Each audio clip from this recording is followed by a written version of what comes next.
the Green Party is so attached to its global warming and it's terrible and must do something about its greenhouse gases and its pollution, that they don't want to hear that that's not happening. Because their reason for being is being challenged. The very reason that they sell themselves and they get their backing and support, they have to protect that. Mars and the other planets are also warming up.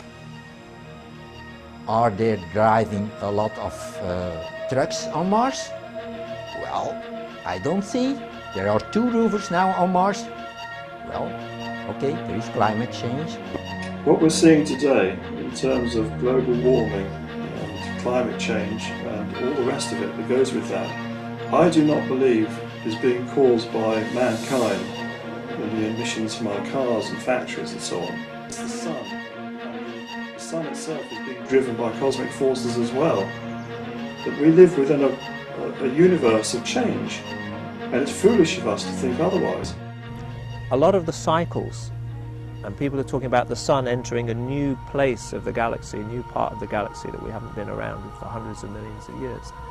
There are lots of unknowns on an astrophysics level. None of these scientists know exactly what drives the cycles of the sun. Nobody knows the theory that the Maya knew. No scientist today knows the theory about the sunspot cycle. It took me many years to find and to decode this theory.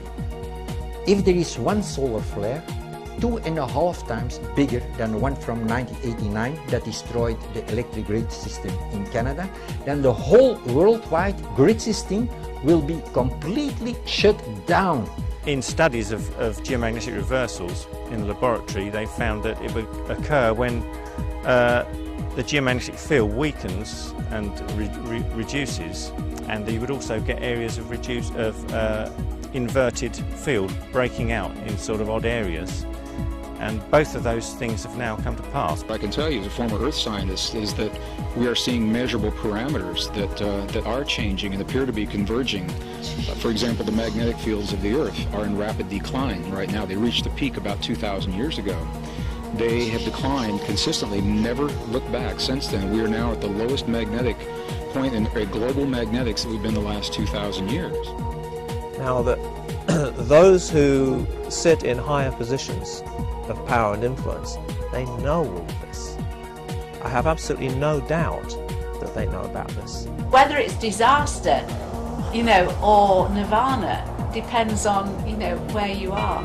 If it could be nirvana if you're, some poor guy, trying to scratch a living in the dust bowls of Africa, or it could be disaster if you happen to be one of the ruling classes who control everyone. Unless we have a radical change of consciousness, that's the future that very large numbers of people seem to be okay with. And that's what I find scary. It's a future with no soul.